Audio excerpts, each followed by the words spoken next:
Hey everybody, welcome to the Jim Masters Show live entertainment lifestyle celebrity talk show series. So good to have you here with us. And as you can see on your screen, we have the stars of Land of the Lost joining us, Kathy Coleman and Wesley Eure. They are in Palm Desert, California. The air conditioning is on high. It's a little warm out that way. Good to have you with us. I am your host, Jim Masters. We appreciate you being with us. Thanks for all of the cards, letters, and tweets and everything in reference to our show and our series. We're approaching some 1,000 episodes with great guests, celebrity friends, and guests coming in from all around the world. And right now we are celebrating Wesley and Kathy. Now, of course, you know them from Land of the Lost. We all grew up with Land of the Lost, but so many other things that they've done in their career as well. We're going to tap into some of that as well. But of course, it is Land of the Lost, the iconic television series, children's adventure series, Sid and Marty Krofft Productions back in the 70s. Remember watching Saturday morning television, and of course Land of the Lost being a part of that. So revered, so beloved. It was really something. It was quite unique for its time. The storylines, the sets, and of course everybody fell in love with the cast. And Holly and Will, and of course there's Spencer too, and the Sleestaks and everybody else. And all the other things that grew out of Land of the Lost, I mean, there's still through conventions and Comic Cons and so much more, this wonderful, beloved affection for the stars of Land of the Lost, for the series and all those shows of that time period, sort of bringing you back to your childhood. And back then there was music and there were games and all kinds of branding and marketing and paraphernalia that came along with all the TV series, especially the kids shows on Saturday mornings. And you probably saw a lot of it as well. There's a lot of really cool things that are coming up in reference to Land of the Lost, what we're going to be talking about. There's a big anniversary that's happening. Kathy, of course, played Holly, and Wesley played Will. But in addition to that, you know, they've done so many other different things. You remember Wesley being on Days of Our Lives too, as well. Did you know that created Dragon Tales? Yes. There's so many incredible things that we're going to be tapping into, and they love their fans. They have so much fun at all the conventions with their fans. We're going to talk about this boat and what happens with the boat as well. Do you remember when Wesley also hosted Finders Keepers? Yes, that was a lot of fun as well, and a great series. So many cool things we're going to be sharing with you here on the Jim Masters Show. If you'd like to comment during the show, subscribe to the YouTube channel. We'll be very happy to see your comments as they're coming in live here from all around the world. But it's so cool to have them here on the show. And as I mentioned, both of them have these extraordinary backgrounds. You probably wonder, gee, I remember Land of the Lost. What did they do beyond Land of the Lost? We'll talk about some of that too as well. As a matter of fact, Kathy wrote this fantastic book as well, which we're going to be talking about, and we're going to be showing that, which is really cool. There it is. Run, Holly, Run. You should definitely pick that up because that is a page turner. It really is something very unique, and it's a really cool experience that she shares. She opens up about her life and all the different things that have happened to her in her life as well. So without further ado, we work so hard behind the scenes to get everything just right for all of you with sound and video and everything else. It is my privilege and pleasure to welcome our very special guests to the Jim Masters Show live. Wesley Eure and Kathy Coleman, snug on the couch there in Palm Desert, California. Great. How are you guys doing? Sure. We're your 1,000th guest, right? It took you this long. 1,000 people in front of us. Sure. Yeah. Incredibly long. Probably is the janitor right there at the studio. I mean, unbelievable. Good things come to those who wait, right? Exactly. No. Hey, I love the setting where you are in that comfy couch and with the characters around you and all. That's cool. Yeah, we've got some Dragon Tales characters. We've got a Sleestak behind us. You know, we have so much fun at the shows. And our fans make all these props for us. Like the Sleestak heads and everything. So it is amazing how this little show is like the engine that could. I tell you, and like I was saying, there's so... Even have this guy. Oh, look at that. Let's see that. This is from the Library of Skulls. And this is fan-made. And Mike Westmore, who created all, he created all the Star Trek monsters. We're at a convention, at the Star Trek convention in Vegas, and we're the only show other than Star Trek allowed there because our writers were Star Trek and our monster makers. And suddenly I'm sitting there not paying any attention, and suddenly somebody's lifting this head, and I'm going, excuse me, and it's Mike Westmore. And he's looking at this thing going, this is really good. So the fans are amazing. That is so cool. And did you realize that when you were on the series, did you get to really have an opportunity, as you were filming the episodes, to get the feeling of the love that was out there for the show, the series, for you guys? Because I know, it was very busy being on set doing what you had to do, but did you get a sense back then of Not the a love? clue. Really? No, it was just, we went to work, and every day was a new adventure. I remember walking into the soundstage in the morning, and just before I went into makeup or wardrobe or anything, I would walk around. We had 2 sound stages, so I'd walk around and see where they had moved everything, because everything was movable and on wheels or what have you. And I'd look to see what was in store for us today. But as far as knowing what the impact we were having on the shows or on the audience, not even. And then over the years, all these stories that have come back to us through these Comic-Con conventions that we do, we raised a generation basically. Yeah. Really? And we sold a lot of cereal. Yeah. Every kid, at that time, if Saturday morning was their time, and every kid sitting in front of the TV with their bowl of cereal, watching all the Saturday morning cartoons, including Land of the Lost, which of course wasn't a cartoon. I tell you, it was an incredible storyline too, because, it was a kid's adventure series, but it had some serious tones to it as well, which was quite interesting. I think a phenomenal blending of all of it. How did that come together like that? Well, that's because of David Gerrold was our head writer.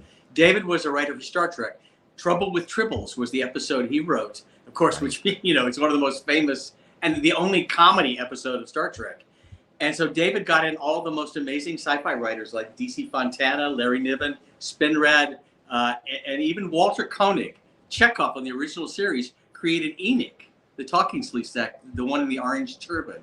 So David said to the writers, we're going to write a sci-fi show that airs on Saturday morning. We're not writing a Saturday morning show. So the writing never talks down to kids. It's time doorways and matrices, and there's where Kathy meets herself in the future. A Sleestak pretends it's our mother so he can kill us. I mean, this wasn't your normal Saturday morning fare. Absolutely right. And I think that's why, you attracted so many different, genres of people in terms of the sci-fi crowd, the adventure crowd, the kids that just wanted to be entertained and have fun. There were dinosaurs and the Pakuni and the Sleestaks. Yeah. And then the thing that I know, there was all of those items, the sci-fi and the creatures and the dinosaurs and all that. But what held it all together, what the glue was our family unit. That melded all of those other things together, and that's what's kept our fan base that keeps coming back to us, is that they think of us as like a family member, because we were in their living rooms when they were little kids. It's really very, very lovely what transpires between the fans that we meet today and these shows that we do. It's unbelievable. Beautiful stories too. It really is too. And Kathy and I are best friends. We travel together. We're really like brother and sister. And I've always said that the Krofts didn't just cast my TV family, but they cast my real life extended family. Spencer Milligan played our dad. Is still very close to us, very close. Phil Paley played Chaka, the monkey. I mean, we talk to Phil all the time. He does shows with us, but beyond doing shows, we're friends and we see each other a lot. Was it true that there was a linguistic that was on set? I mean, to be able to come up with these words too that we never heard before that were used, like, of course, Sleestak and chakra and just some of the wording, it was kind of cool. And in doing the digging, I heard that there was a linguistic that was used, huh? There was a UCLA professor that created the language. She was not on set. There was, though, a script girl who monitored the language, because every time Phil used one of the words, they had to always match up. It couldn't be like he just mumbled some mumbo jumbo. It had to actually, for Oganza Bisasa, say, for instance, that was the words for big magic. And that had to, every time he mouthed those words, they had to mean that. It couldn't just be, him spewing off some, monkey-like talk. It had to match up every time. There's an actual dictionary that was created by this professor at UCLA. So, yeah. So it was one of the first languages created for TV. Like now with Star Trek, you've got the Klingons, you've got the different languages for all the different aliens and things. But this was ahead of its time. That David Gerrold and all these other writers, they said, let's create a Bible. There's a Bible, which is the storylines that are coming, how make sure that everything's, everything matches from episode to episode, that the language, that the Pakuni language matches, So there were episodes I saw recently. And remember, Phil, he was the youngest black belt in karate at the time. They saw him on The Tonight Show. He was on What's My Line. He was about 4 feet tall, and he was 9 years old when he got his black belt, but 10 years old when he was on the show. So Phil was a little kid, but there's episodes where it's all Pakuni, and he speaks all Pakuni during the show. So he had to learn. He wasn't making up words. He had to learn these Oganza Bisasa, Ota, which was water. Yeba, Ota, Yeba, Wira, Ari, names, yeah. But his language was real. And you can go online now. You can Google it and find the dictionary. But one other thing I'd like to mention is, back to that gluing factor of the show, is that because we had such a small budget, everybody's creative juices flowed so passionately. And I actually just recently saw a documentary where one of the prop guys talked about how he's worked on all these famous films, Star Wars, all these famous big blockbuster type productions. But he said Land of the Lost was his favorite thing to work on, because with that small amount of money, that tiny budget, they really had to put their creative juices at their best. So wasn't it like 50,000 an episode or something? Yes, is what the budget was? I think it was 20. Yeah, I think it's 25. But we shot 2 episodes a week. It was 2.5 days per episode, which was unheard of. I mean, a week was the minimum back in the day for sitcoms. But to do a show like this in 2.5 days, it took a lot of creativity, a lot of preparation, a lot of great writing. And of course, Sid and Marty Krofft were geniuses in what they did. And we were so honored to be a part of their legacy. I was the going to budget say, was so tight that I had to wear the same thing for 3 years in a row. you were a trend setter, absolutely a trend setter. Well, Kathy, the truth is, Kathy, her character was one of the first female sort of mentors, because she protected the family, she fought, she saved us. I was a problem solver. She was. You were the problem solver. That's right.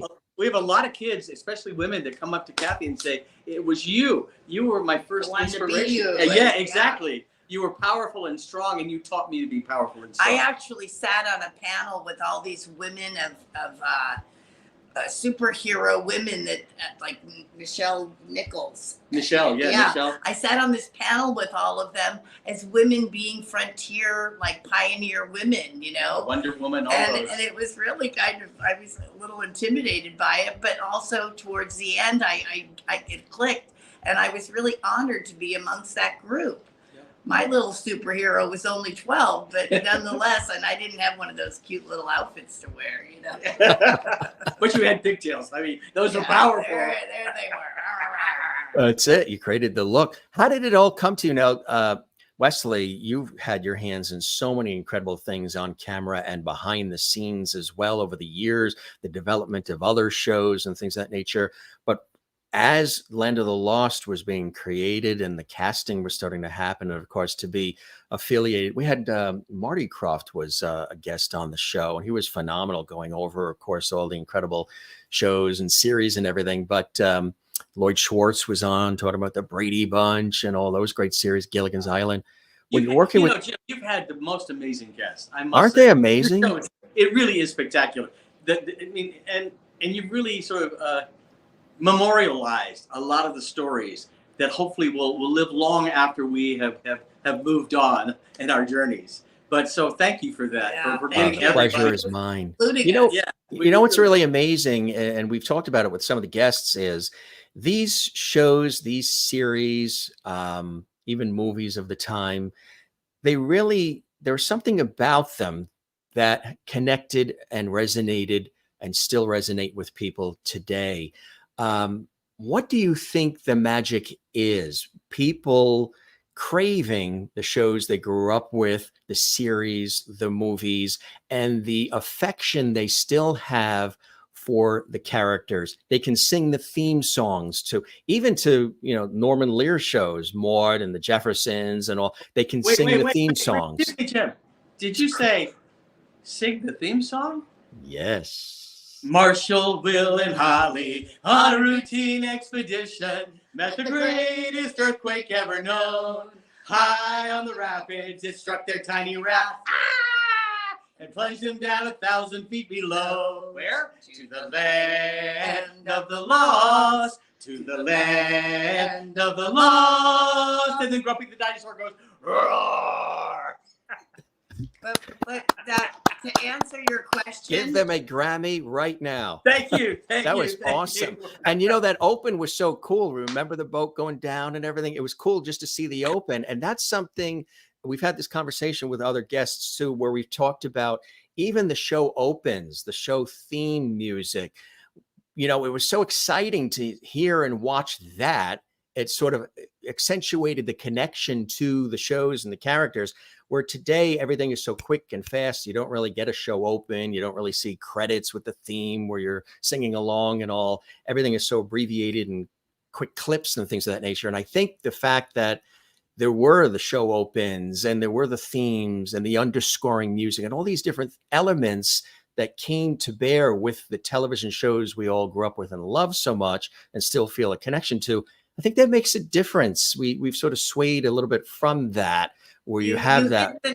Jim, you hit the nail on the head in what you just said, because in answer to your question prior to that was, what do you think it was? What was the magic? And it wasn't that today we have instant gratification. There's even convenient apps that will get you things from a convenience store. It's like, how much more convenient can life be? You had to wait every week in order to see our show, and that anticipation and appreciation is what isn't here as much as it was back when we were kids, and that's kind of like a crime. It's sad because the kids remember, and they got to wait all week long, and then Friday night would come and they'd have sleepovers with their friends and say, we're going to watch Land of the Lost in the morning, and they get all excited, and they share stories like that with us when they see us. And we decided we're doing our very first one in Mesa, Arizona at a show at Atomic Monster Weekend, but we're doing a breakfast with the cast, and Kathy and I were sitting thinking, what can we do to make this special, this convention? Because we bring our yellow raft and put people in for photos. So we do that. But he said, why don't we do, before the convention starts, we'll do a breakfast, like with an episode of Land of the Lost and some videos of cartoons and commercials from the 70s. And everybody has a bowl of cereal by choice. We're all getting in our pajamas. And we all wearing pajamas. And we all get together and we like the days of sitting around waiting for the show. Saturday morning. I know. And so, Yeah. So, there is a nostalgia about it because it was special. Because now if you want to watch a cartoon, you just push a button. You can watch it anytime you want to, day or night. You want to hear a song, you want to hear a certain genre song, that's all you have to listen to. Before we had the top 20, we had to listen to top 40. And we had a common language, and there were 3 channels. And so families had a common, TV was a language that we could share back in the day, but now everybody's individual. You go in your room and you watch, or your computer or iPhone, and you watch the show you want to watch, and your mom watches this, and your dad. So there's no communal language with entertainment anymore. Well, back then, if you didn't finish the supper and you were sent to your room, all you had was what? A hamper, a bed, a bureau. Today, if the kids get sent to the room, They love it. Please send me to the room because it's like NASA. Oh, They have everything in there. I know. Can you imagine as a kid Oh. being told you can't go outside and this is the only toy you get to play with all day long? I would have been climbing the walls. I wanted to get Yes. out. I wanted to ride my horse. I wanted to ride my bike and go swimming and Yeah, kids don't care absolutely. about that today. You know, you mentioned commercials too, and I think you were responsible, Kathy, for selling a lot of Cheez-It. Case in point. I like munching. I like crunching. We like eating Cheez-Its. Great cheese taste in every bite. We like eating Cheez-Its. I like munching, I like crunching. We like eating Cheez-Its. I love the wild taste of cheese. Hey, more Cheez-Its, please. They're great crunching crackers. We like munching, we like crunching. We like Sunshine Cheez-Its. Cheez-It by Sunshine. How come the best tasting things keep coming from Sunshine? How cool is that? Well, and you know who the boy was with it, the little boy, The boy was? Phil Paley, who played Chaka. That's right. So Kathy and Phil did this commercial for Cheez-Its before Land of the Lost. So when Kathy came to audition for Land of the Lost, you tell them the story. Oh, I had been on like many callbacks, and one of the callbacks I went on, I saw Phil in the office, and I said, "What are you doing here?" And he said, I'm here auditioning for a show called Land of the Lost. I go, so am I. And then we both wound up getting it, and having him on the set with me was a blast. We went to school together. We got into every kind of mischief we could find together, and had a ball. It was really fun. And Phil's teacher was Chuck Norris back then when he got his black belt in karate. You know, and remember, he's 10 years old and Kathy's 12 when the show starts. And you, coming from Days of Our Lives as well, you were sort of doing a balancing act between Days of Our Lives and Land of the Lost. How did that all come about for you? The opportunity for Land of the Lost, Wesley, but the ability to go from different characters, different storylines, different audiences as well. You pulled it off. Well, I was lucky because they were both NBC shows. Yeah. And I don't know why they let me do both, but because I was doing Days first. And so they made a deal that as long as Land of the Lost was in production, I could go in to NBC Burbank and film all of my scenes first and leave. Of course, the cast hated me because I ran into Days of Our Lives, ran in, shot my scenes, and then headed over to Hollywood to film Land of the Lost. So in the morning, I'm crying that my girlfriend's leaving me. I'm having troubles. The mafia's after me. It's wagons falling on my chest and crushed it. And in the afternoon, I'm going, run, Holly, run. There's a dinosaur. So it was a bit schizophrenic, but it was the greatest job ever. I mean, I was the luckiest guy in the world. So Absolutely I didn't right. take it for granted. How did that opportunity come where they said, gee, you know, you'd be perfect for Land of the Lost, Wesley? Well, this is a Hollywood story. A friend of mine, I just moved to Hollywood. I've only been there like a few months, gotten Days of Our Lives. It was actually my second series. I got my first series in a week with Kay Ballard. Because you're originally from Louisiana, right? Louisiana, Mississippi. Yeah. So a friend I'd met said, hey, I'm going to a pool party at Sid Croft's house. So I'd heard of Sid Croft, Sid Marty Krofft, you know, and I went to the pool party. It wasn't a party. There were like 5 of us. And Sid took one look at me and goes, you. He says, I've got a new show. You're perfect for the show. Here's the casting lady's number. Call her on Monday. And I did. And I walked in the door at NBC and they said, it's yours. That's amazing. How about you, Kathy? How did it come? You're originally from Massachusetts, right? A New England girl. Yeah. Well, I did eventually, by the time I was 5, get to California.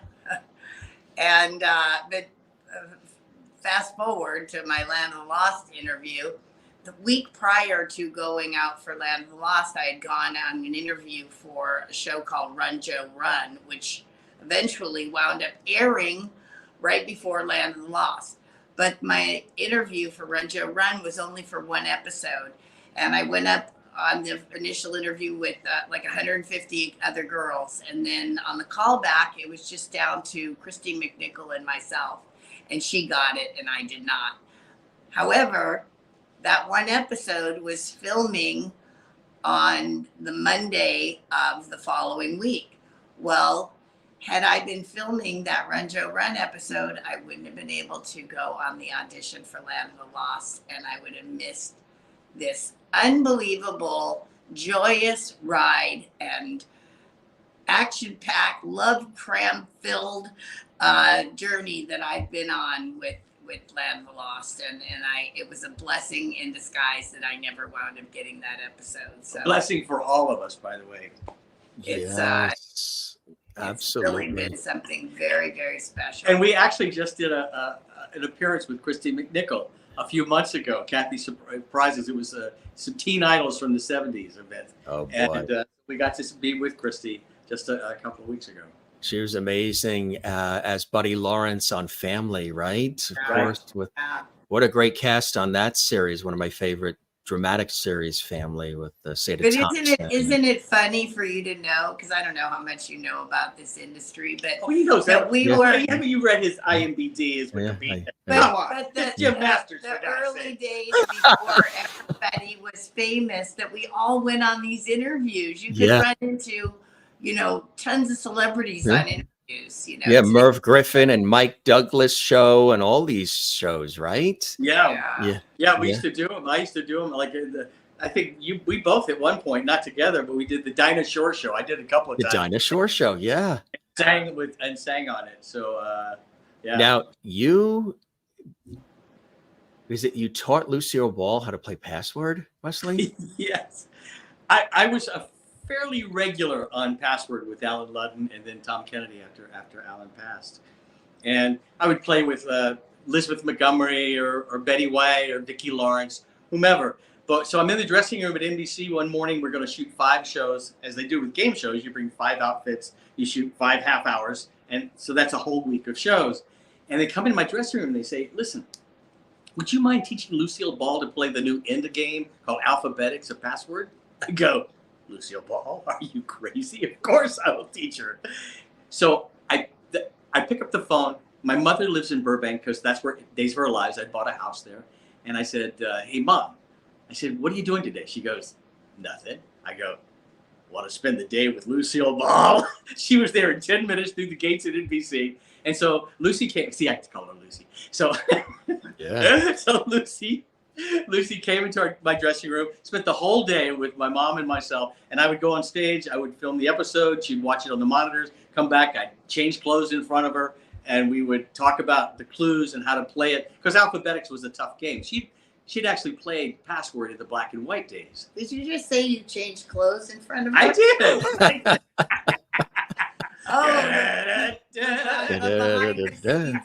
I tell you. Oh my gosh. Yeah. It was an amazing time. One time, I gotta tell you this. One time I'm in the dressing room and I was shooting Password another day. And Red Fox, they said, "You gotta share your dressing room with Red Fox." Well, I have never laughed so hard. So Red comes in, and we're not sharing the dressing room, and he takes off his shirt, and he has tattooed. Should I say this? I don't know. Anyway, on his breast, and it's like a 2 eyes, and the nipple is the nose and a little mouth, and he makes them sing and dance for me. I have never laughed so hard in all my life. So those moments, I mean. The fun part of what we do is we get to meet our idols. Yeah. I mean, at the conventions we're sitting next to, it's going to be Lou Ferrigno or Lonnie Anderson or Charo. Yeah. Or if it's going to be walking in a dressing room with Lucille Ball or Red Fox, it's the access for our heroes. And that is one of the most spectacular things. Listen, you've met so many people with your show. So you understand that's the great gift. And to also just be around like-minded people that really just want to entertain you. That's what we love doing. If we can make you smile, I was Baby June in Gypsy. And that's that was right. my song, Let Me Entertain You. But really, that's been the story of my life. It is like, if I can make you smile, we'll have a really good time. That's like, I swear, I march with that sign everywhere I go. That's incredible. Next time I watch Sanford and Son, it's going to be from different lens. God. It was so fun. And the tattoo was like it must have done it as a kid. Every You know time what he I mean? leans forward, look it down his shirt. Oh my god, so much fun. Oh. You mentioned the atmosphere on the set of Land of the Lost. The sets, the incredible backgrounds and everything were really cool. You guys used, everybody uses green screen now, but did you use like a blue chroma key kind of situation? Yeah. It was before green screen, and Right. so when initially I had a blue shirt and Kathy had blue cords and Right. slacks, and they kept chroma keying out because they were too similar to the blue. So as you see in this photo, I went to a khaki shirt and Kathy went to Maroon a maroon color. color. Yeah, exactly. Wow. But the technology, I mean, we didn't have CGI, so everything was real back then. And the dinosaurs were in film, and we were in videotape. And to combine videotape and film together had never been done before. And the first episode, it didn't work. And all the technicians from Hollywood came in, the Disney people, and they figured the technology out to be able to combine it. So it was state of the art back then. It really was. And that's, I think, another thing that people were drawn to is just to see what we were going to see each week. And like you said, Kathy, there was that anticipation that maybe we don't have so much anymore. Everything's now quick and on demand. But you had to wait till Saturday for the next episode to come.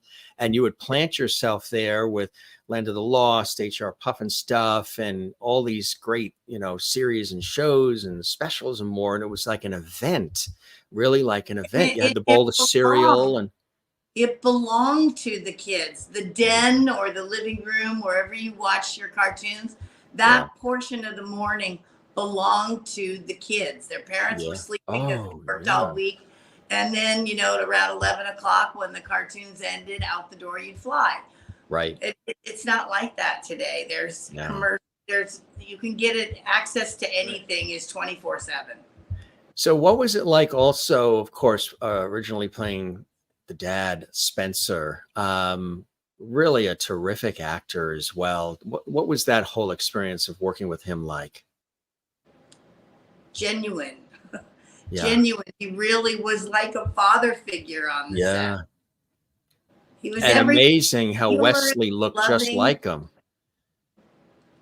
Well, since I was cast first, they cast around me, and that's why. So when they met Spencer, who was an amazing actor, we looked so much alike that was a no-brainer. And because Kathy and I think I auditioned you auditioned 6 times for Land. 7 times. 7 times. Yeah. And I read with Kathy several times for the network. See how similar we look? Right. Yeah. Right. You could see it now, right? Yeah. Here. Hold on. Hello, I'm Kathy Coleman.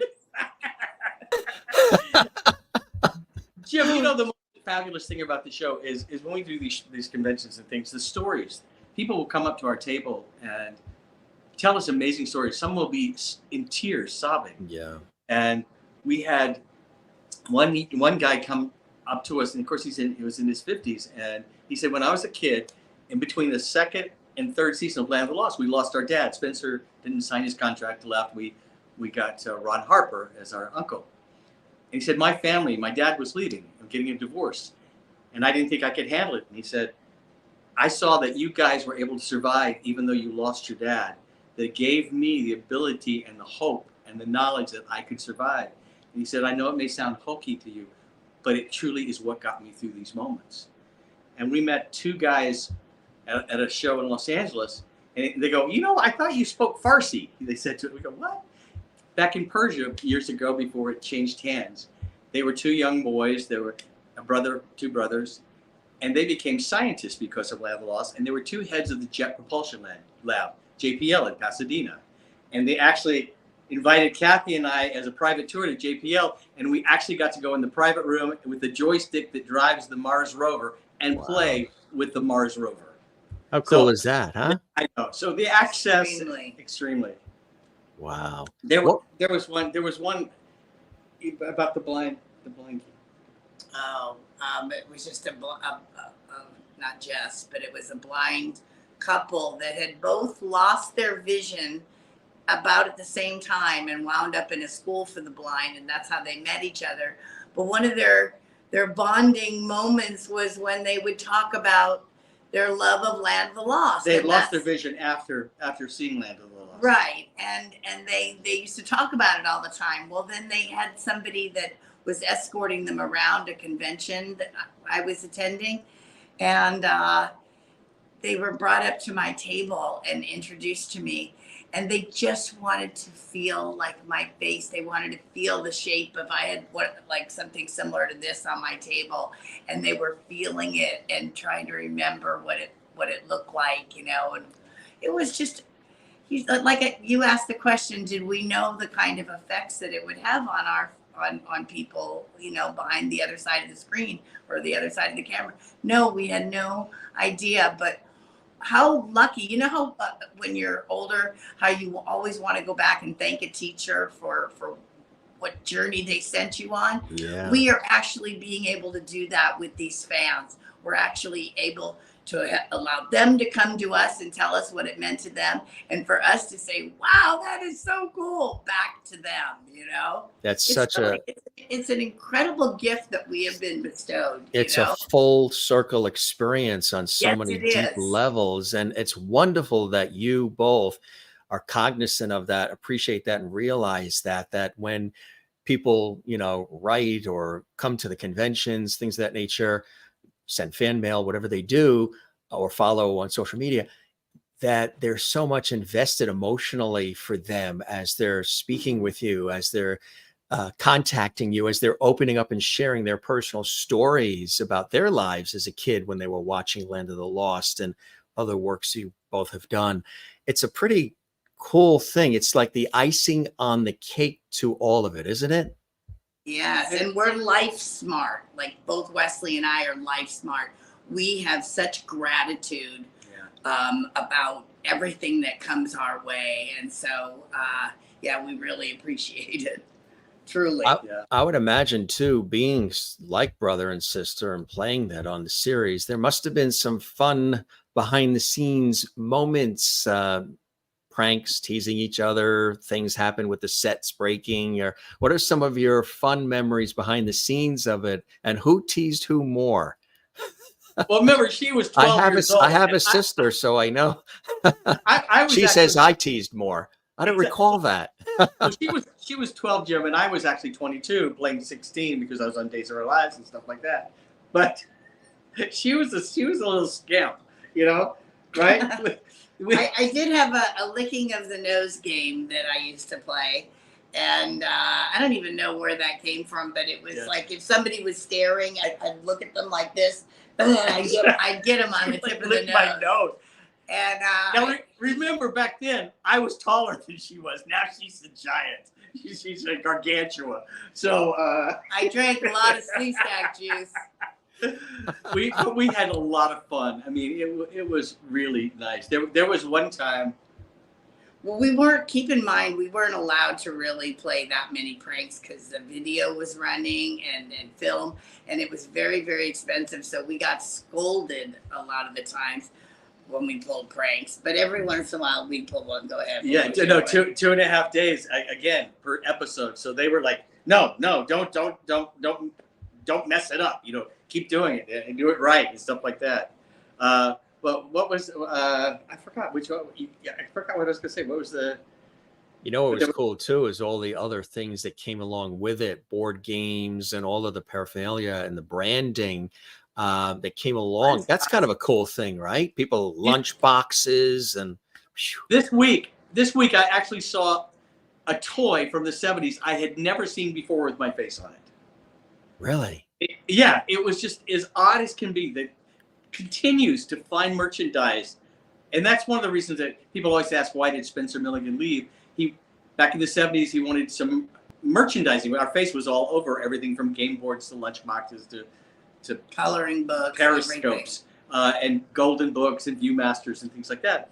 So he asked for a percentage, and they wouldn't give it to him, and he was trying to get it for all of us, but he said, then I'm out, and that's why he left. And I got to tell you, we love Spencer, and we talked to him, and he has apologized. He said, I shouldn't have left. And I said, yeah, I mean, we had a hit show, and it was I felt like our jumping the shark moment when it took a different direction. I remember when he left. Yeah, kids were really upset and sad, and it was as if they had lost a family member. I sang the theme songs to Land of the Lost and the closing songs, and so I had to go back in the studio and re-record the theme song for this third season because the lyrics didn't match anymore. So we had to wait. You got it? You remember? No, wait. So, Will and Holly Marshall, as the earth beneath them trembled, lost their father through the door of time. Uncle Jack was searching and found the kids at last, looking for a way to escape from the land of the lost, from the land of the lost. And then Grumpy the dinosaur goes roar. It's so cool. How much does all of this keep you youthful, keep you, as a kid? I say we were all basically big kids in adult clothing. Really, that's what we are. I'm 180, so you be the judge. Oh my God, what moisturizer do you use? Get it out of that raft 1,000 times a day. That'll keep you in shape. So years ago, we started doing. Kathy had been doing autograph shows longer than I had, and I joined her and had so much fun. So I started doing them, and we decided we've got to do. Because most autograph shows, celebrities sit behind their table and they'll sign autographs and maybe do like a photo. We said, Kathy goes, let's do something different. Let's create an experience. And it was Kathy's idea, let's get a big yellow raft with the oars. And the life jackets were actually an idea from one of our fans. And so now when people come up to our table and get an autograph, we put them in the raft with yellow life jackets, oars, Sleestak heads, and we all scream and go over the waterfall because we wanted to create a moment in time together. And it's actually like a scene for them. They feel like they actually shot a scene because they have dialogue, wardrobe, they're being directed on what to do, and they have a line, which is on a cue when we get everybody in position. 1, 2, 3. Everybody go, ah, like that. So by the time they've disrobed from their life preservers and handed us back oars, and here's the Sleestak head, and they climb out of the raft, that is truly what being an actor is. So yes, you did just, do a scene. And they love it. What's cool about all of it is there are those little nuggets from the shows that people remember, like you say, the and Brady Bunch pork chops and apple sauce. I mean, how many people still go around saying these things? I think it's so cool, huh? The staying power of all of it. Mm-hmm. It's really amazing. It's next year is our 50th anniversary. Can you believe that? And who knew that 50 years later we'd still be talking about a Saturday morning show, but not just talking about a show in the past. It's developed a cult status. Yeah. It went from a classic Saturday morning show to cult classic Saturday morning show, and we have a whole new young audience that's watching it on DVD. It's now starting to stream different places. PBS will stream it sometimes. The Sci-Fi Channel. MeTV, Pluto now. I think. Yes. Krofft are going to have their own channel. Are they really? Wow. It continues to gain an audience, and that's because of the writing.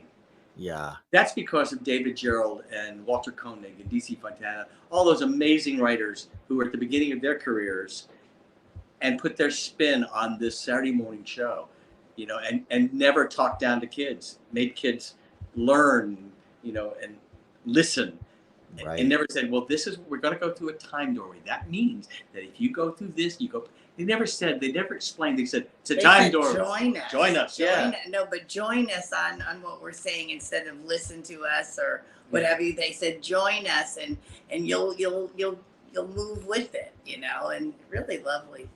It's really cool. And Wesley, of course, you've had a lot of other opportunities within our crazy industry of television and all, even involved with Finders Keepers. What was it like being involved with that show, that series? Oh, it was my dream come true. I wanted to host a game show. I hosted a couple of pilots for NBC and had been a celebrity on many game shows, and I had celebrity in many pilots.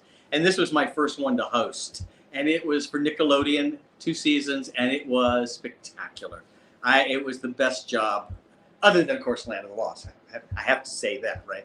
But because he won't have a nose like no, I'll lick it off. Lick it off here. But it was so much fun. We went to Philadelphia. It was a 2-story set because kids won the right to go into a different room, trash the room in 30 seconds, looking for a hidden object. The problem was the home game. Parents hated me because kids were going into their room. That's hysterical. They were hiding objects, giving a clue. Like I would say, Grandpa takes these out at night. We're looking for clacker teeth, right? And so everything in the house of finders keepers was breakable, wouldn't hurt the kids. Well, kids were hiding objects in their bedroom or the living room and destroying the house. Oh my God. Yeah, find it. It was so much. He's the guy that started that, folks.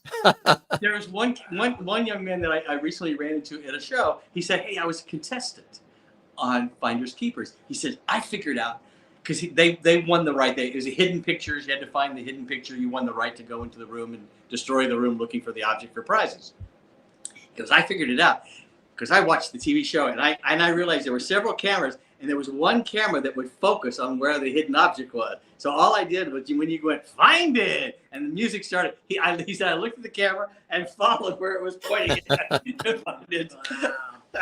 Wow. That's incredible.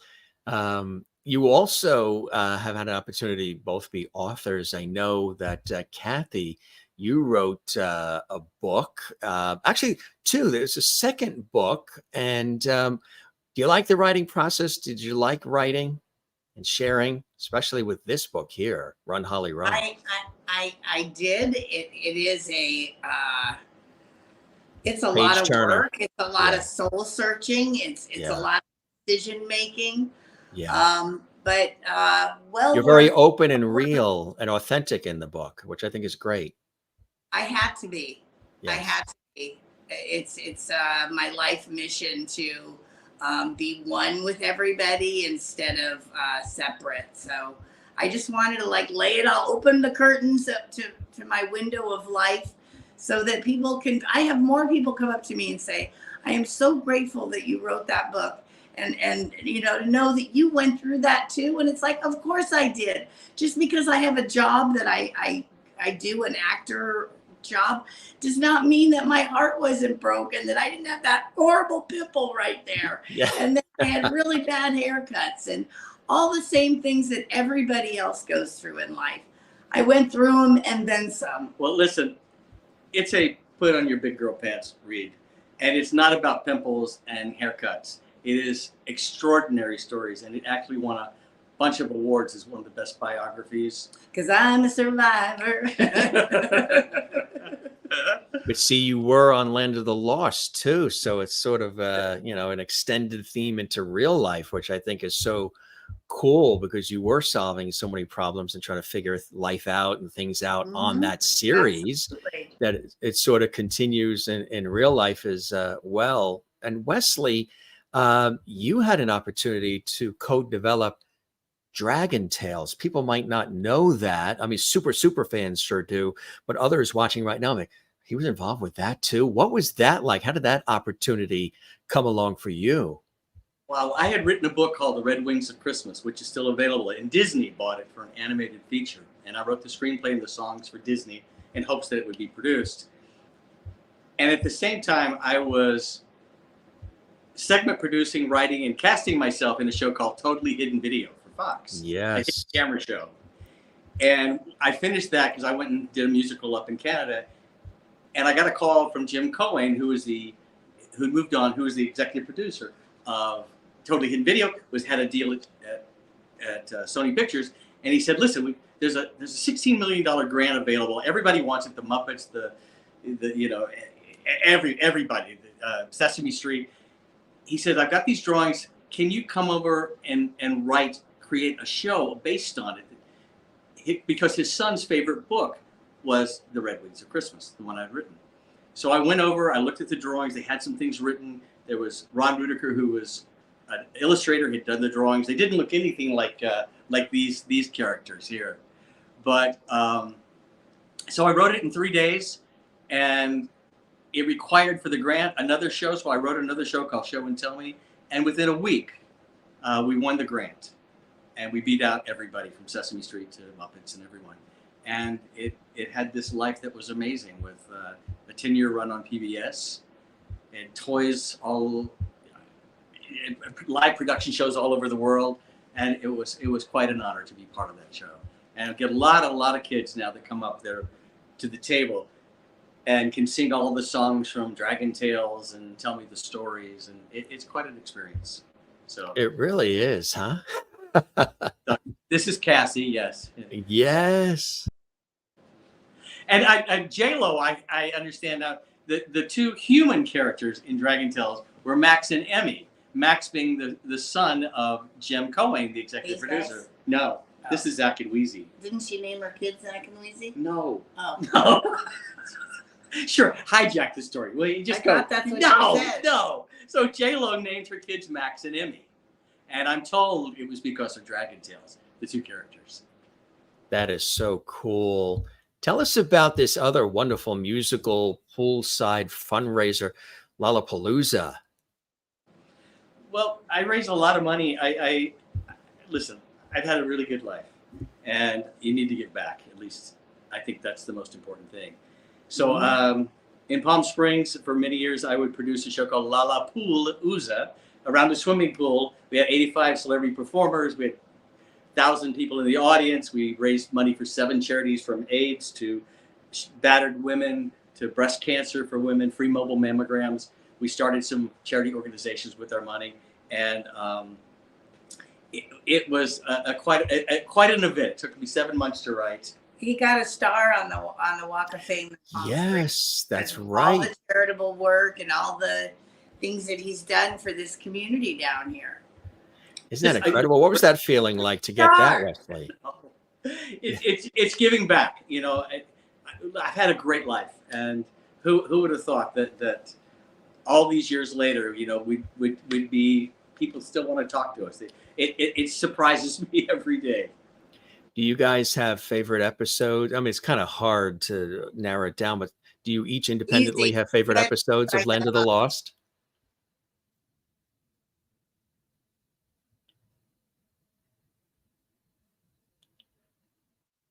Oh, you know, yeah. I love it. Chaka, you know, Chaka always tried to. So your favorite episode was the silent one. Yeah. Well, yeah, sure, Phil. Sure. That's hysterical. But So again, that's how close we are, guys. so say that again, only because your sound dipped a little bit there. So your favorite episode was? Oh, mine is Elsewhen, the one where I meet my future self. It was written by D.C. Fontana. That's absolutely my favorite. And if you're a sci-fi fan, Dorothy Fontana was one of the greatest sci-fi writers. She passed away about 2 years ago, but she had to use D.C. Fontana because they wouldn't allow women to write sci-fi shows that got on the air, so she used her initials. I should always call her Dorothy from this point forward. I think so, yeah. Yeah. How about And you, mine Wesley? Yours. Mine was the last episode of season 1, because they didn't know if there'd be a season 2. So David Gerrold wrote an episode where the three of us, the family, Marshall, Will, and Holly, go through a time doorway. Edict says you have to go through. There's a paradigm in the Land of the Lost that it keeps repeating, and the Land of the Lost is going to explode if we don't. He says 3 must leave so 3 may enter. So at the end of the episode, the 3 of us walk through the mist doorway, go back to Earth, but the three doppelgangers, our identical selves, come into the Land of the Lost, and it starts all over again. And again, doppelgangers and missed doorways and Repeat cycles. Yeah, this for a kids show on Saturday morning was extraordinary, and that's Really? the sci-fi writers. Absolutely. And on so many different levels too, which I think is really, really cool. And then just all these different things that were associated with the actual show itself. How did the idea of creating the Sleestaks happen? Combination of Mike Westmore and David Gerrold. Mike Westmore, the guy that did all the Star Trek monsters for years and years and years. He has the show Face Off with his daughter on TV, but he built the first Sleestak out of wetsuits in his garage. Ah. And David wrote the characters of Sleestak, and they came on in the third season. Not third season, the third episode. And Marty Krofft said to me once, he said, when they came on the air, Land of the Lost became the #1 show for NBC. It scared every kid, but it propelled the show to #1. And they were played by UCLA basketball players. And one of the basketball players was Bill Laimbeer of the Detroit Pistons. The bad boy. He's the bad boy. Yeah, right. And because Tough they were cookie. all 7 feet tall and barefoot, they had pointed heads and they had stilts on with their claws. So they're about 10 feet tall in real life. In costume. In costume. Fully costume. Now, was he at that time pro, or was he still college? They were all college, because I think they couldn't be pro to be paid whatever it was back in those days. Wow. But Kathy and I surprised him a couple of years ago. We were at the Star Trek convention, and he was coaching the Aces out of Las Vegas, which was the ladies-based basketball team. And he didn't know we were coming. And all the women, they'd given them 8x10s of a Sleestak head, and they'd hidden it. And we walk in, and they all put the Sleestak 8x10 in front of him. He's like, you know, and suddenly come out with the Sleestak heads. And of course, we don't look like we used to, obviously. And it took him a moment. So we did photos, and the news was there, and we brought him some gifts. And then he said, I got to go coach. So he left. And the head of the whole league comes up to us and said, you know, listen, I've known Laimbeer since he played college ball, and I have never seen him smile this much. So how cool is that, huh? Touched his heart.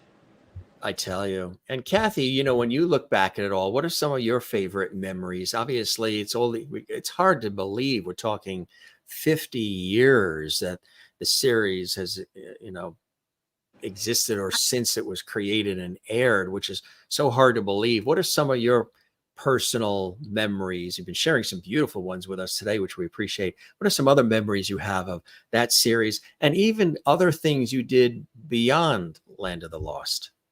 Well, I'm telling you, just being on the set, this was all new to me. I mean, I had done a lot of commercials. I had been with a band prior to Land of the Lost. I did 2 national tours with the Mike Curb congregation.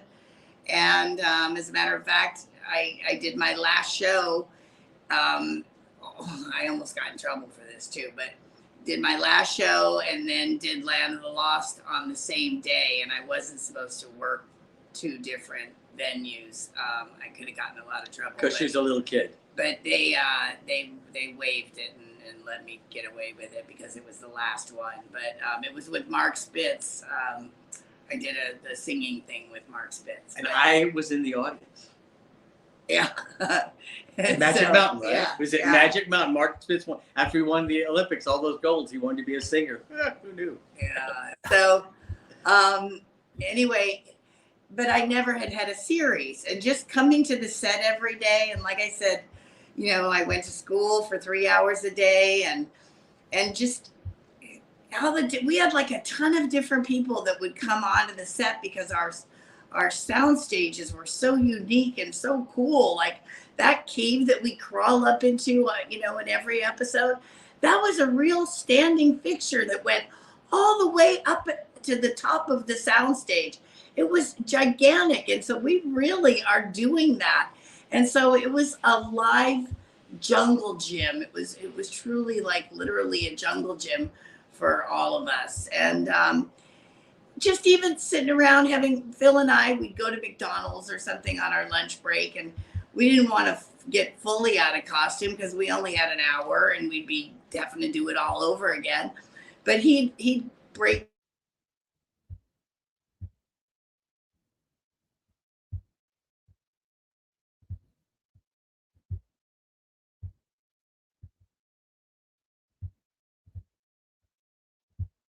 A little fade to black there. I think their screen went dark, but they'll plug it back in.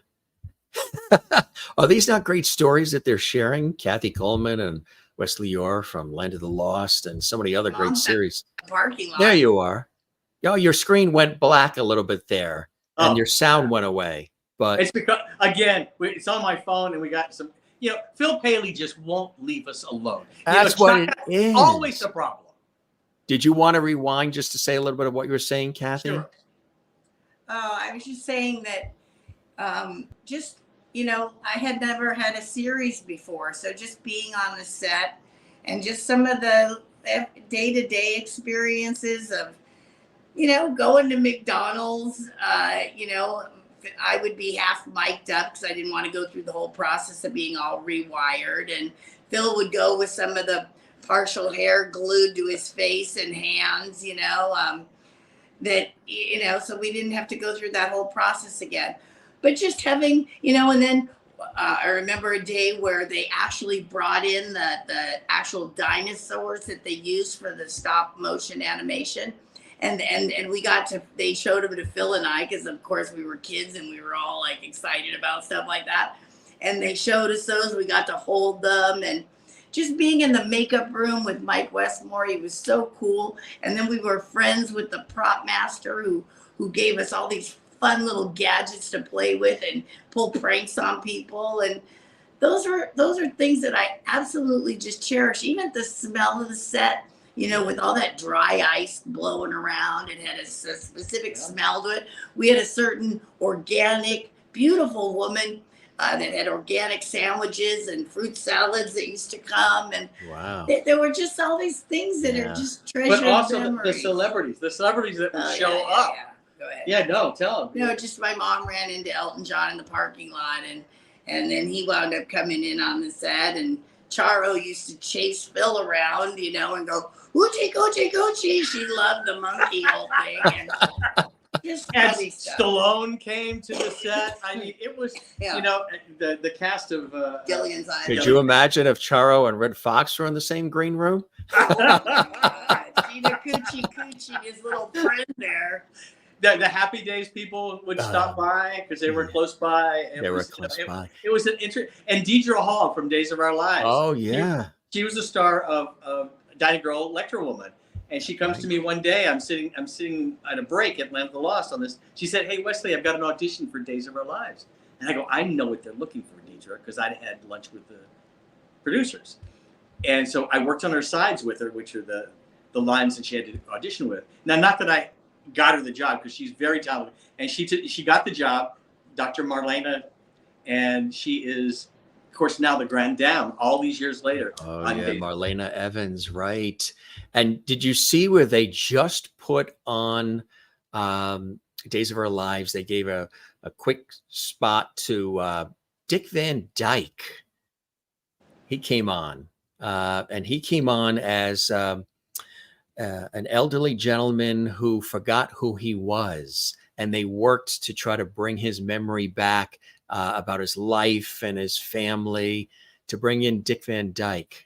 And Drake, I believe, was the one that got Dick Van Dyke to be able to get on Days of Our Lives. How cool is that, huh? He sang Land of the Lost theme song with us. We were at the Hollywood show, and Dick Van Dyke comes by, and I'm fanning out. Oh yeah. I mean, I'm fanboying. I'm like, oh my God, that to me, that's just like, that's God, from TV God and movie God. And he sang the theme song with us to Land of the Lost. How cool is that, huh? Crazy. Yeah, it Just was. crazy. It was like a Disney movie coming to real life, right in front Absolutely. of us. So Exactly. bizarre. So Wesley, what are some of your fond memories and takeaways from it all too, as well? It was just a happy time. No, Now, Kathy, he's calling me. Can you get a hold of me? it's Phil Paley calling Kathy. Hold on. Is it Phil? Really? And hey, we've got Chakra joining us here. Is it Phil? Yeah. It's crazy. And Phil played that character right there. That's so cool, huh?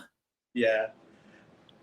But listen, the whole thing was exciting. I mean, I was doing Days of Our Lives, Land of the Lost. I was singing. I was doing concerts.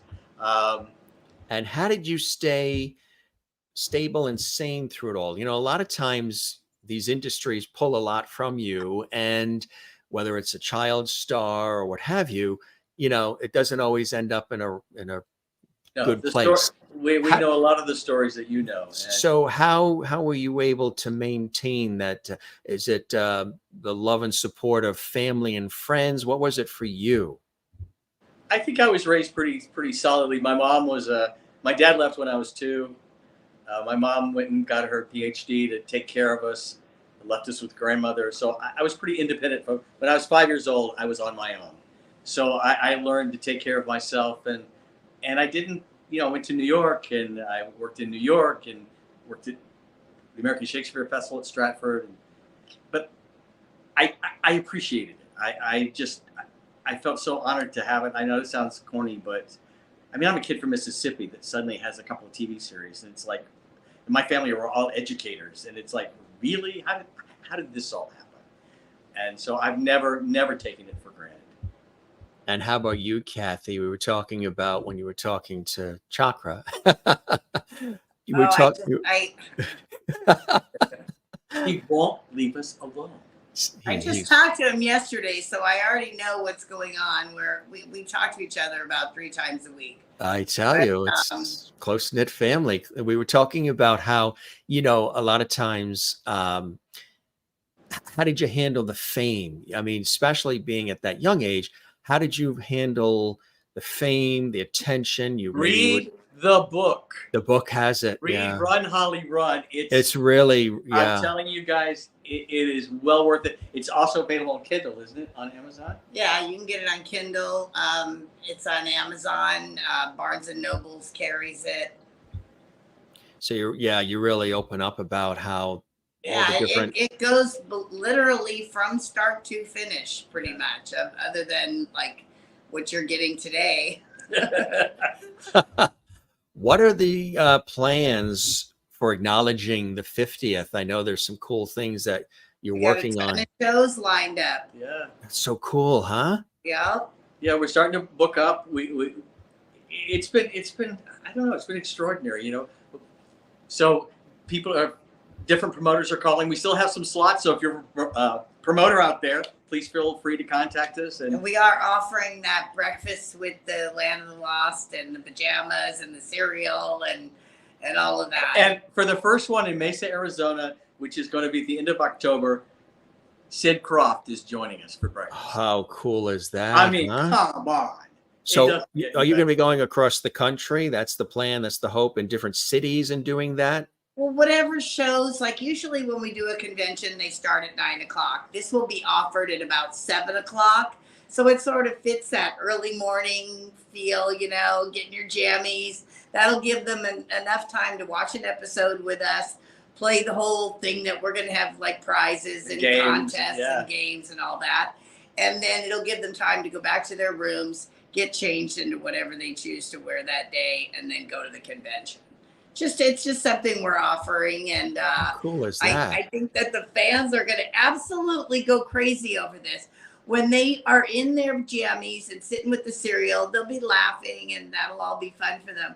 But there's going to be a moment where they look over, and we're sitting next to them, and they're going to think, "Isn't that crazy that this is all happening?" Like that they're up on the TV, we're here in that moment, because it's going to be this psychological whirlwind going on in their minds, But it's also for us to be sitting with them. Yeah. I mean, because we're now all together on the same side of the TV screen, and we'll look around and I mean, come on. Yeah. And Sid Croft is joining us. I mean, it's crazy, and I love Sid. Sid's 92, I believe now. Yeah. And he is amazing. He is just amazing.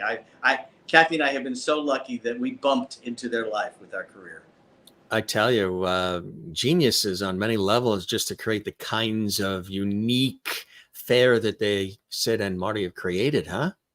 Exactly. The gift giving, all those crazy, wild, lovely thoughts that they put into little kids' minds. Oh, God. Sigmund the Sea Monster. What a gift. What a gift. And Wesley, didn't you once say, Sigmund, we just had Johnny Whitaker on the show maybe 2 weeks ago. We were talking about Sigmund, of course, family affair and all, and what it was like working with Sid and Marty and the team.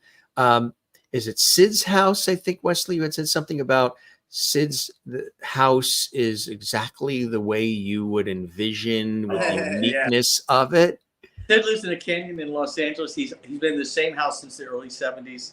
And it has got, I think he's got 3 acres or something. He's like, you can't see another house from his house. And it is like a hobbit house. The fireplace with the bricks that go different ways. His parrot, he's got parrots, he's got cats. Everything is, he eats only raw food that's why he's so healthy for all these years. His house is just magical. It is what you would want Sid Croft's house to be. Just so in your imagination, think of the man that created Puff and Stuff and Lidsville and all that and Land of the Lost. That's Sid's house. That is so cool, huh? A lot of memorabilia probably around the property as well, I don't doubt, huh? Yeah. Were you able to get, you showed us that incredible Sleestak head. Were you able to get any elements from the show that you've been able to keep yourselves? I have the back. There was a Kelty red backpack for all 3 seasons. And I have it. I have it signed by Sid, Marty, and David Gerrold, and Spencer, and Kathy, and Phil, and the Sleestak. So I have that, and my knife, my cow horn knife that I carried for all 3 seasons. That is so cool. The doll that was made of me for that episode that's Wesley's favorite circle. Because she was spinning, and so they had a doll to do the spinning.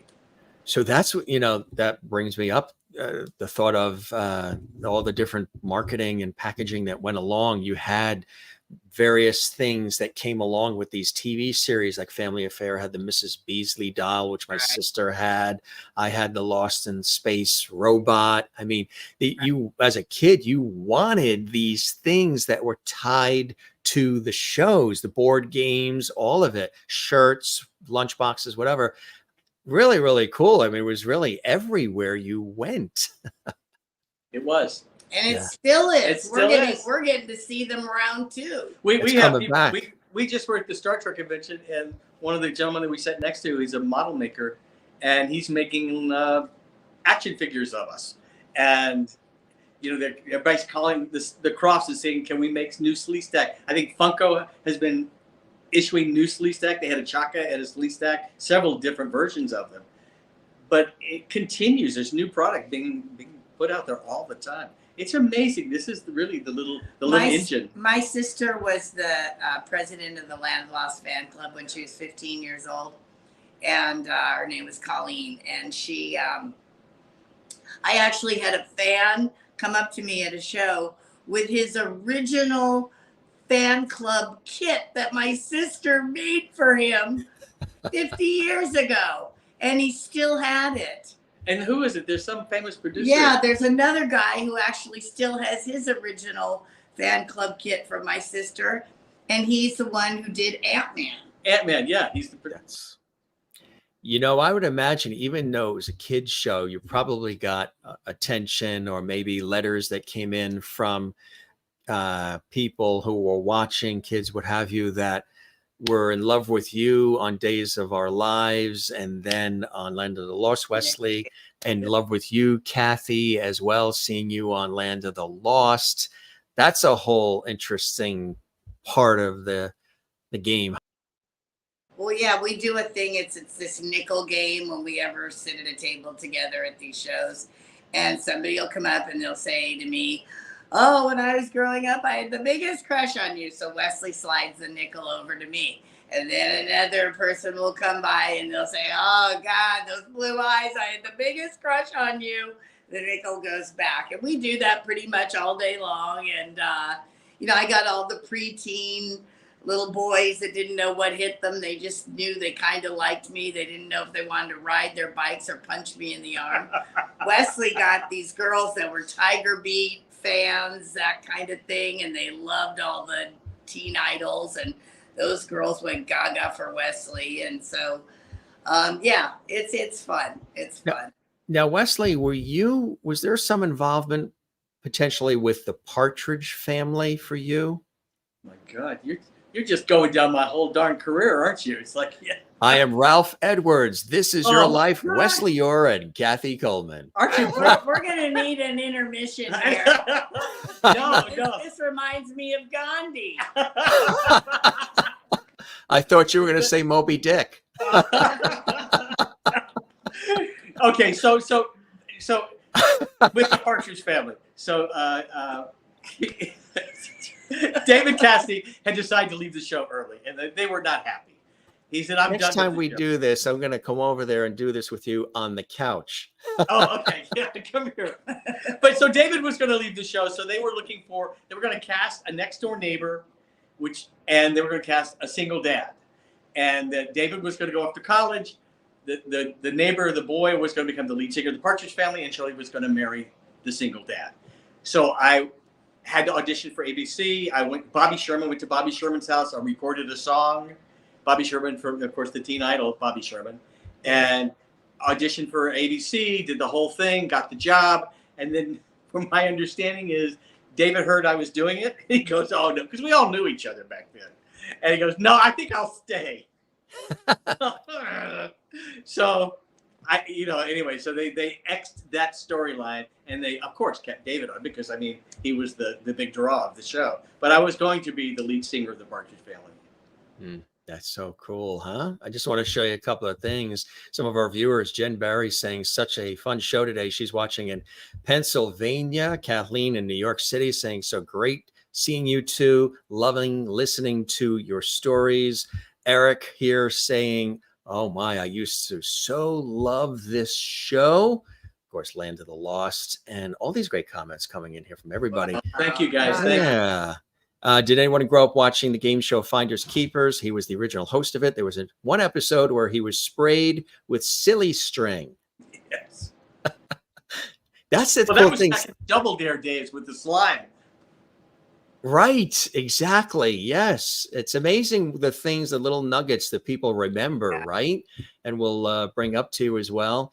You guys are absolutely the best, really, truly. I'm so glad to see that, you're keeping the spirit alive. You appreciate so much what the fans have received from the joy that you have presented on Land of the Lost and all the other things you've done in the entertainment industry and television and so much more.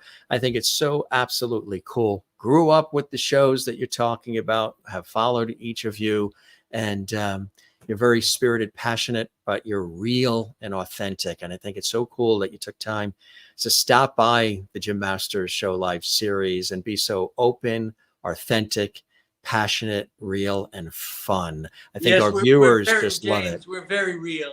Totally real. Yes. Oh, wait. Now, if we're closing this out. Do you like the way she grabbed your hand? You just said, did. okay. I'm telling you, this is the way it is. He taught me how to do this. And if you look at Kathy's book, when you buy her book, yes, she showed me, she said, "Look at my book. I'm so proud of my new book, Run, Holly, Run," right? And I go, "Kathy, look at the very top. I have top billing." Yeah, always trying to steal the scene. At the top of the cover of the book is my quote telling you how wonderful the book is. And I said, "See, I will always have top billing over you, even on your own book." Okay. Did you always want the last line too? We got a prize for you. Ready? Okay, this is the closing theme song, which I sang. Okay. And this is my favorite song of Land of the Lost. And Jake Gyllenhaal in Bubble Boy pretends he's me, and he rocks out with this song. But he's in love with me. He's in love with Kathy. So here's the closing song, right? When I look all around, I can't believe the things I found. Now I need to find my way. I'm lost, find me living in the land of the lost, living in the land of the lost. Sid and Marty Krofft Productions. That is so perfect. You guys truly are the absolute best. Really, really class acts on so many levels. And congratulations on everything. And, as you get closer to the 50 and, some of the cool things happening, with that, love to have you back too, and just update us on what's going on, and we can plug some of the cities you're going to. And I would absolutely love that. And I hope we get a chance to, break bread in person one of these days. I'm here on the East get in Coast, our but raft with us. Yes. yes, Every celebrity you can imagine has gotten a photo in our route, from Sam Jones to Lonnie Anderson to Tom Arnold. Tom Arnold, John Schneider, Little House on the Prairie cast, the Waltons cast, oh my gosh, Mindy Facts of Cohen. Life. I mean, everybody. Facts of Life. Everybody gets in our raft. So come and join us. I tell you, that's so cool. I hope the show met whatever expectations you had, gang, and you enjoyed the time with me as much as I You were absolutely terrific. have. Thanks, You Jim. are terrific. Thank you. And, Thank you we're for having huge us. fans of yours, and we follow your career. So thank you. Oh, I appreciate that. I don't know if you've ever heard me say this on the show, but my father gave us really good sage advice early on as kids. And he said to me, I think I was only 7 or 8, and he's giving me this adult advice. And sometimes I share it on this show. He said, Jim, whenever anybody says something kind or nice to you, ask them to please put it in writing and address it management.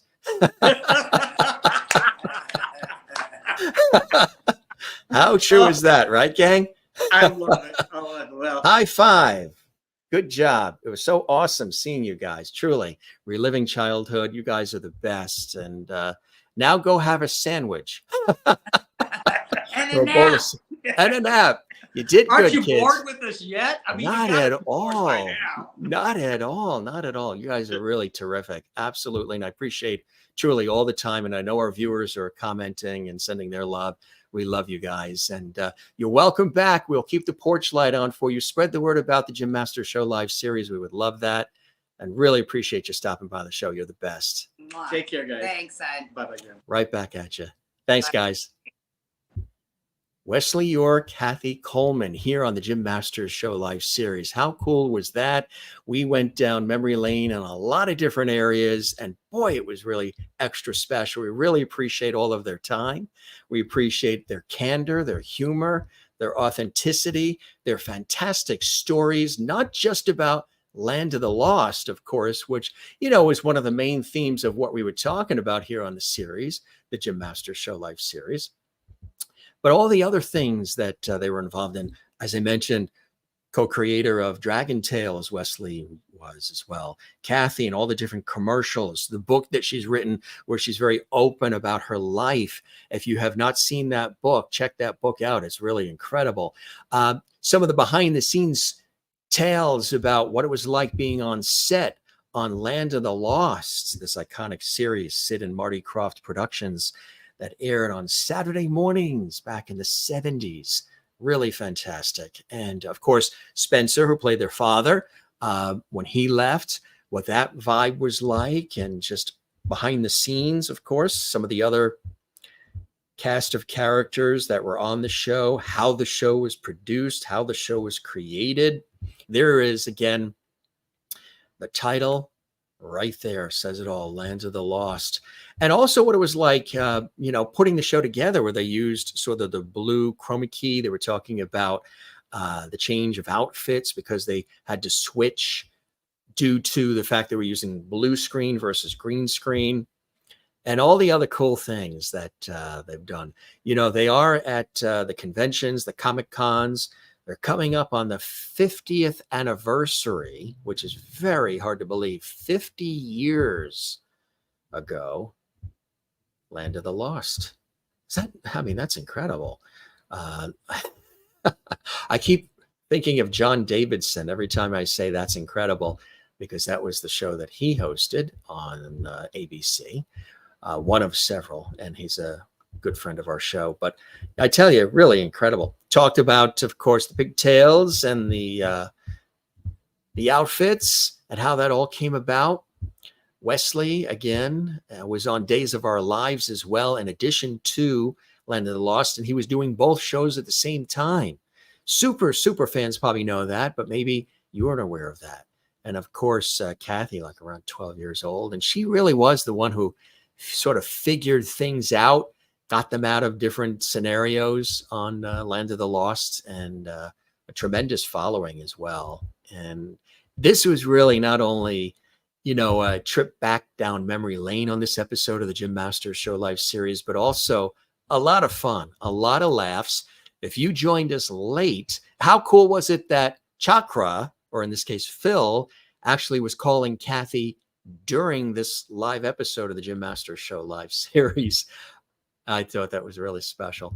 As I mentioned, Days of Our Lives, Wesley was a star on that show, co-creator of Dragon Tales, which of course a real hit. And Password Plus, we were talking about Password too. Wesley made a lot of appearances on many, many different game shows over the years. And he taught Lucille Ball how to play Password. There's a little nugget. When they are at the conventions, and Comic-Cons and all the different events like that, they do have this real cool experience where you can get into the raft with them. And I like that whole cool thing they're talking about with the breakfast and watching an episode with them as well. How cool is that? Now, for those of you who never saw Land of the Lost before, you're probably going to want to go back and YouTube it or see it on Pluto TV or some of the nostalgic channels. They do air re-airs of it. I believe it came out on DVD as well. And again, it really was a interesting, funky, different kids show, kids adventure. It had some serious themes. It was lighthearted. And just the way the technology was back then, there was the uniqueness of that as well.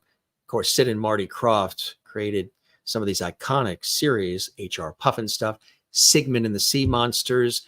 Johnny Whitaker, who starred in that series, was a guest on our show just a week or so ago. We talked about him in that series. And also we talked about him when he played Jody on Family Affair. Yeah, we've had so many child stars. And matter of fact, coming up a little bit later today, Rodney Allen Rippey, former child star and actor, is going to be with us coming up as well. You can watch all of these episodes of the Jim Masters Show Live Entertainment Lifestyle Celebrity Talk Show series if you just go back in the archives on our YouTube channel, Jim Masters TV.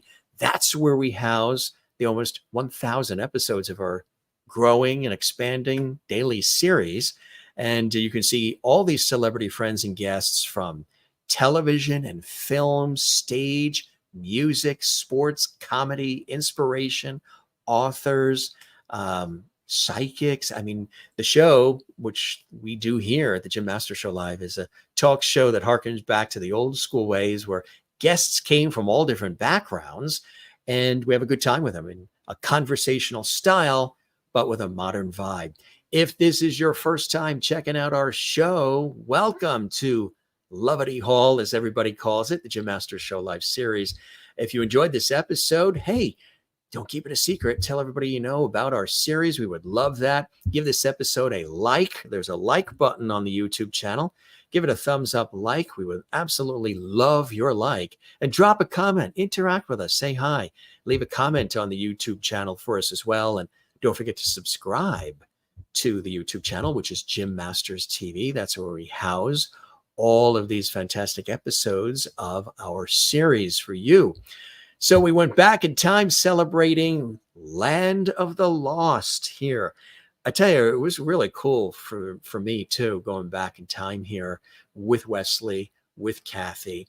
And you can see the affection and respect and admiration that they have for one another, and just seeing their interactions today on the couch. And it was fun because originally we were going to use they were using their laptop, and it was, having some issues. So they quickly, like pros, switched to the phone. So the phone dipped to black a little bit. But that's when you're live, that's the beauty of being live, which I think is cool. And you just keep going forward.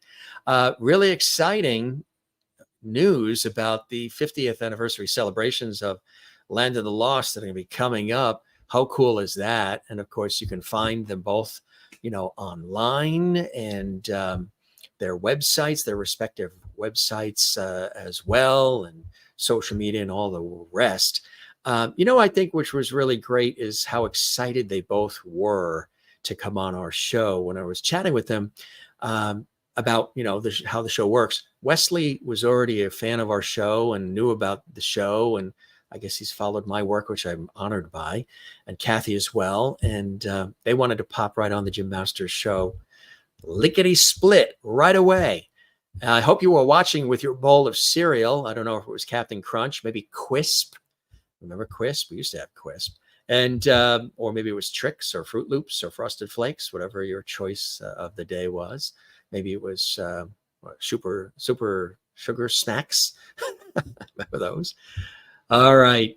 The Land of the Lost gang was here. Kathy Coleman, Wesley Eure. And again, so much more than just Land of the Lost. Iconic careers, beloved television figures, entertainers. And we're so happy to have had the opportunity to share them with you here on JMS, on the Jim Masters Show Live series. We're again bringing back the Lost Art of Conversation. Let's take a look at a couple more comments, and then we've got to reboot because we're back in about an hour with Rodney Allen Rippey. You remember him from the Jack in the Box commercials, and he was on an episode of The Odd Couple and so many other cool things. He is coming back on our show with some new cool things. Lisa Rodrigo says, so cool. Loved it. Thank you, Lisa. Kathleen in New York. Thanks, Jim. What a great show. Thank you as well. Jen Barry in Pennsylvania, USA. Jim, hope they both come back soon. Fun show today. I'm so glad you enjoyed it. I thought it was really cool to have them here on the show as well. And again, check out all the other cool things that they have going on. There's so many fantastic things that are coming up for the 50th celebration. I cannot believe they're talking about 50 years. Woo! That went by in a New York minute, as we like to say. Really, really cool stuff. Let's check out just a couple more comments here. Kathleen's going to catch our next show at Rodney Allen Rippey coming up. Fantastic. I love that. And a lot of new folks watching. We appreciate everybody with these comments as well. Eric, and if you haven't left a comment in the Lovely Hole chat room, or you would like to also leave a comment on our YouTube channel, please do. Leave a comment, like, comment, subscribe, and join us again on the next episode of the Jim Masters Show Live series. We love when you're here with us. We really appreciate, again, all of the comments and the private messages we get and the messages on Twitter and Instagram and Facebook. You can follow me on all those locations and platforms at Jim Masters TV, Facebook, Instagram, and of course, Twitter, which is now called X. You can follow me there at Jim Masters TV. Say hi, drop a comment, let us know what you enjoy about the series, maybe some folks you'd like to see on our show. We would love that. We're very interactive and we love to engage with all of you. My name is Jim Masters. The name of the show is the Jim Masters Show Live, Entertainment, Lifestyle, Celebrity Talk Show series. You don't have to say all that. You can just say the Jim Masters Show. And I work in television. I work in radio. I work in these industries. And I really love when we do get a chance to bring in folks in these industries, especially folks from these iconic series like this. It's from all different, from daytime TV, from nighttime TV, from comedy and drama and everything else.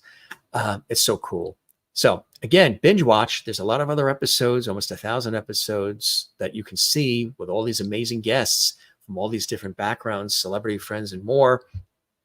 We just did if you're, watching for the first time, check out the episode we did where we celebrated Bob Barker, the wonderful life of the iconic game show host, Bob Barker. We had some very special guests with us, including a dear friend of our series, Wink Martindale, legendary game show host, was with us as well, sharing his memories, and several other terrific guests. And that was really a cool episode just a couple nights ago, honoring and remembering iconic game show host Bob Barker. So cool stuff, gang. We love you all. Thanks for being with us on this episode of the Jim Masters Show Live series. We're going to reboot. We've got another episode coming up with Rodney Allen Rippey real soon. So we look forward to that. That's less than an hour from now. So I gotta move around quickly here. Thanks for being with us, gang. Write us, like, comment, subscribe, as I've said a couple of times, and interact. We're here to entertain, inspire, inform, educate, and just have a good time with all of you. I have as much fun with you as I know you guys have with our guests and with the show and the other viewers as well. I think it's so cool, this lovely community that we've created on the Jim Master Show Live series. You be well. We'll see you on the next episode. Okay, I'll be right here waiting for you, literally. And we'll catch you on the next episode of the Jim Masters Show. Love you all. Take care and be well. And cheers.